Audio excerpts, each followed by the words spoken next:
Yan, good morning pala mga kabaro. Shout out sa lahat ng mga marino at magigiting na marina ng ating bansang Pilipinas.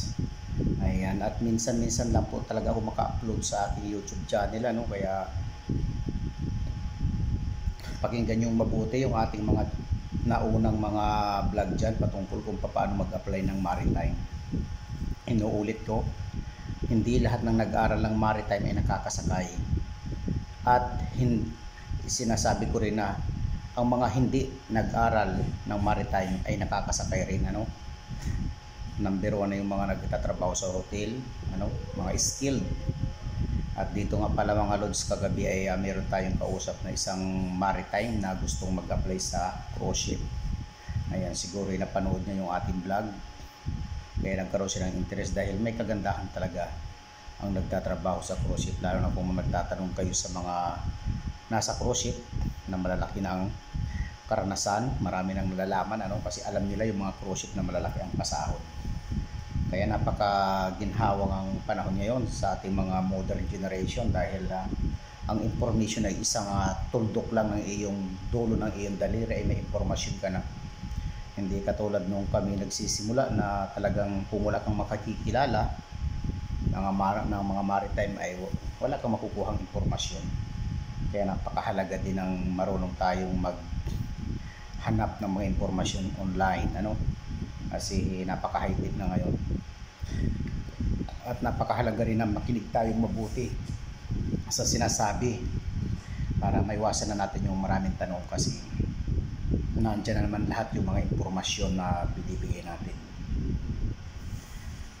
Dahil yung sima na kausap natin kagabi through chat, ano, nag-message siya na siya daw ay sa cargo nagtatrabaho at gusto niyang lumipat sa cruise ship dahil nakita niya yung ating vlog at nag-message siya sa akin. Ay tayo naman ay kapag may pagkakataon ay pinipilit natin makipag-usap, ano, kahit ilang reply pa yan, dahil danas natin yan nung baguhan pa lang din tayo na talagang tayo nagtatanong at wala namang bayad ang pagtanong, ano. Huwag ka lang mahiyain at huwag ding suplado yung sasagot, ano. Ang mahirap dyan, suplado yung sasagot. Kaya napakapalad ng mga taong kapag nakakita ng impormasyon o nakarinig ay itinatanim sa isip. Dahil meron po tayo isang subscriber, ano, nung baguhan pa lang ako nagbablog, 3 months pa lang siyang nakasubscribe sa akin. Within 3 months na yun, mga boss, nakaalis na yun kasi unang panood pa lang niya ay inintindi na niya yung kanyang mga requirements.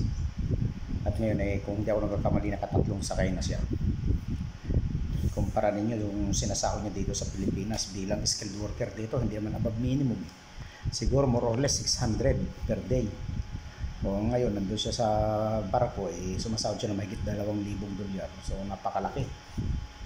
Kaya napakahalaga nung makikinig sa mga sinasabi ng mga may karanasan na. Kaya paalaala lang doon sa mga gustong magbarko ay message nyo yung ating YouTube channel, manood kayo dyan. Napakarami mga impormasyon dyan patungkol sa pagbarko. Scroll lang ninyo yung mga video, i-type lang ninyo yung mga keywords para lumabas yung nalalaman ninyong impormasyon. Ganun lang yung paghahanap. Kaya hanggang sa muli, mabuhay tayong lahat at God bless.